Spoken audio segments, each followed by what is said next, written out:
ಎಲ್ಲರಿಗೂ ನಮಸ್ಕಾರ. February 6, 2026. So ಈ ದಿನ ಸ್ಪೆಷಲಿ ಹೇಳಲಿಕ್ಕೆ ಕಾರಣ ಏನಂತಂದರೆ, ಇವತ್ತು ಕನ್ನಡದಲ್ಲಿ 13 ಸಿನಿಮಾಗಳು ರಿಲೀಸ್ ಆಗ್ತಿರುವಂಥದ್ದು. 13 ಸಿನಿಮಾಗಳು. ಸೊ ನಂಬರು ತುಂಬ ವಿಶೇಷ ಅನಿಸುತ್ತೆ. ಇಷ್ಟೇ ಯಾಕೆ ಸಿನಿಮಾ ಅಂಥೇಳಿ ನಿಮಗೆ ಅನಿಸ್ಬೋದು. ಒಂದೇ ದಿನ 13 ಸಿನಿಮಾಗಳು ರಿಲೀಸ್ ಆಗೋದಿದೆಯಲ್ಲ, ಸೊ ಇದು ಒಳ್ಳೆಯ ಬೆಳವಣಿಗೆ ಅಲ್ಲ ಅನಿಸುತ್ತೆ. ಯಾಕಂದರೆ ಒಂದು ದಿನಕ್ಕೆ 2-3 ಸಿನಿಮಾಗಳು ಬಂದರೆ ಓಕೆ. ಸೊ 13 ಸಿನಿಮಾಗಳು ಬರೋದಿದೆಯಲ್ಲ, ಸೊ ಇದು ಯಾಕೋ ಅತಿ ಅನಿಸುವಂಥದ್ದು. ಆದರೆ ಇಲ್ಲೊಂದು ಕಾರಣ ಇದೆ.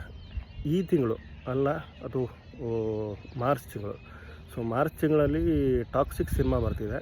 ಸೊ ಆ ಹಿನ್ನೆಲೆಯಲ್ಲಿ ಇಷ್ಟು ಸಿನಿಮಾಗಳೆಲ್ಲವೂ ಬರ್ತಿದೆ. ಸಣ್ಣ ಪುಟ್ಟ ಸಿನಿಮಾಗಳು, ದೊಡ್ಡ ಸಿನಿಮಾಗಳೆಲ್ಲ ಬರ್ತಿದೆ ಅನ್ನುವಂಥದ್ದು ಒಂದು ಟಾಕ್ ಇದೆ ಇಂಡಸ್ಟ್ರಿಯಲ್ಲಿ. ಸೊ ಆ ಥರದ ಸಂದರ್ಭ ಇರುವಂಥ ಕಾರಣಕ್ಕಾಗಿ ಕನ್ನಡದಲ್ಲಿ ಒಂದೇ ದಿನ 13 ಸಿನಿಮಾಗಳು ಬರ್ತಿದೆ. ಆ 13 ಸಿನಿಮಾಗಳಲ್ಲಿ ಒಂದಷ್ಟು ಹೆಸರುಗಳನ್ನು ಹೇಳುವಂಥ ಕೆಲಸ ಮಾಡ್ತೀನಿ ನಾನಿಲ್ಲಿ.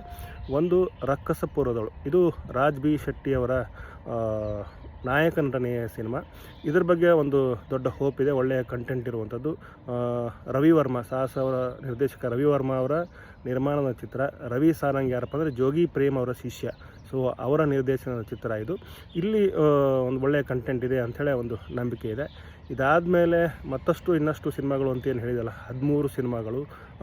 ಆ 13 ಸಿನಿಮಾಗಳಲ್ಲಿ ಒಂದು ಈಗಾಗಲೇ ಹೇಳಿದ್ದೀನಿ. 12 ಸಿನಿಮಾಗಳಂತ ಬಂದರೆ ಅದರಲ್ಲಿ ಕಟ್ಲೆ, ಹಾಗೆಯೇ ಬ್ಲಡ್ ರೋಸ್, ನಾನ್ ವೆಜ್,